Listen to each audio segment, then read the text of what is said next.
Alors je m'appelle Gilles Jobin, je suis chorégraphe, j'habite et je travaille à Genève.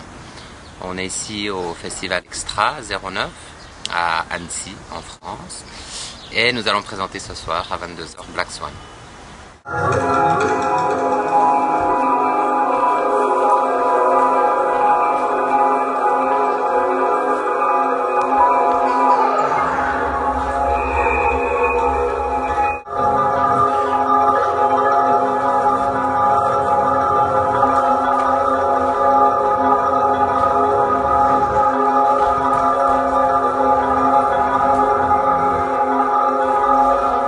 Le titre de la pièce Black Swan, c'est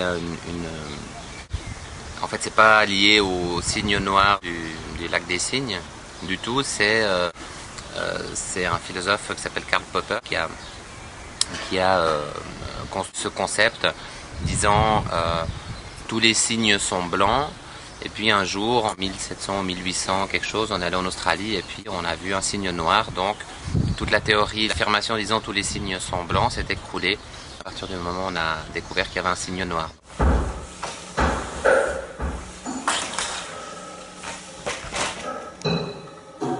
Ça a à voir avec l'imprévisible.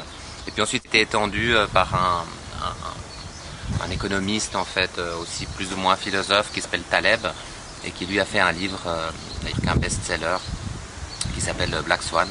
Et lui, il a étendu le concept à tous les événements improbables et de grande magnitude qui arrivent de manière imprévisible. Et lui, il lutte beaucoup contre la prévision. C'est-à-dire qu'on ne peut pas faire des prévisions, par exemple, économiques basées sur des chiffres, puisque sans arrêt, il y a des événements complètement incontrôlables, imprévus qui arrivent et qui déstabilisent complètement les prévisions qu'on avait faites.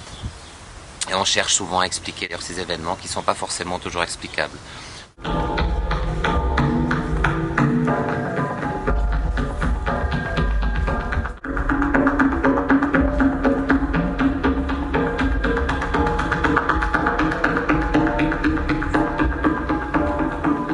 C'est-à-dire que philosophiquement c'est intéressant puisque ça nous met dans une position où on se rend compte que la vie elle est très fragile, qu'on est exposé à des signes noirs à tout moment de notre vie et que du jour au lendemain, un événement peut complètement transformer notre vie. Donc à partir du moment où on commence à voir le monde sous ce prisme-là, on commence peut-être à réagir différemment et à réfléchir des choses de manière différente. Mais ça, disons que c'est une espèce d'enveloppe autour de la pièce. C'est plutôt la pièce, c'est plutôt l'état de quelqu'un qui a un regard un peu intérieur sur lui-même, qui réfléchit en fait à force de faire les choses et qui a une espèce de petit parcours dans un espace. C'est une pièce qui est très chorégraphiée, très écrite. On n'a pas du tout d'improvisation ou de système chorégraphique. Là, on est vraiment dans une forme d'écriture vraiment basée sur le mouvement qui se déroule comme une calligraphie, comme une écriture sans répétition, sans boucle. Et puis ensuite, il y a quelques événements et quelques surprises évidemment qui ponctuent la pièce. J'essaie toujours d'avoir quand même certains thèmes, certaines choses qui traversent la pièce. La danse contemporaine, par essence, elle est fluide, elle est variable, elle explique pas, elle souligne pas forcément les choses. Donc je pense qu'on est dans une logique qui est plus une logique onirique.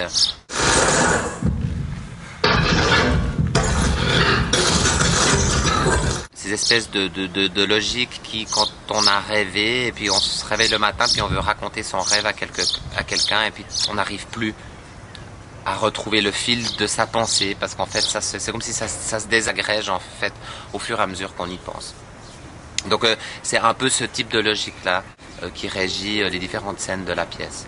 Donc il ne faut pas y chercher un sens particulier, mais plutôt voir si nous-mêmes, en tant que spectateurs, on peut donner un sens aux images qui nous sont présentées.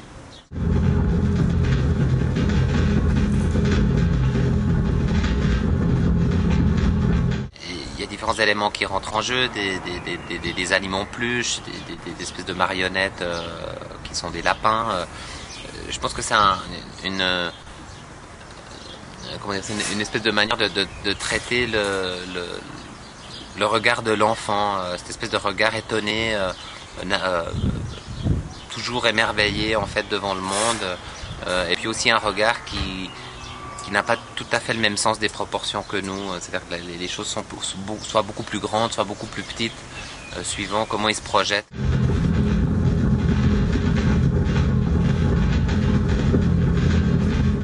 Et puis il y a aussi peut-être une petite réflexion, une anecdote autour de l'idée de nous qui grandissons, qui sommes des enfants, qui restons des enfants. Et moi, quand j'avais 20 ans, je pensais que quand on avait 45 ans, on était déjà quand même un adulte sérieux. Et puis j'ai 45 ans, puis je me rends compte que je suis toujours un enfant. Alors je me dis, quand c'est que ça va venir, quand c'est que...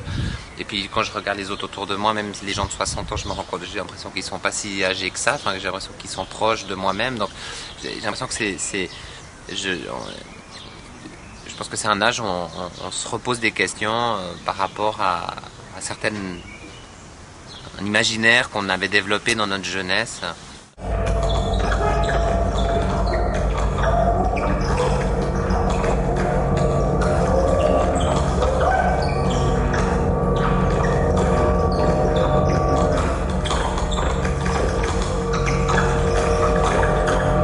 On s'était projeté dans ces âges-là et on se rend compte que en fait les choses n'ont pas tellement changé et qu'on est toujours aussi enfantin. Et les adultes d'ailleurs jouent beaucoup à des jeux, simplement ils jouent beaucoup plus sérieusement. Et ça se transforme en hobby ou des passions ou du maquettisme ou pour certains c'est faire la guerre qui devient un jeu aussi. Donc je pense on reste très ludique dans notre manière de faire les choses.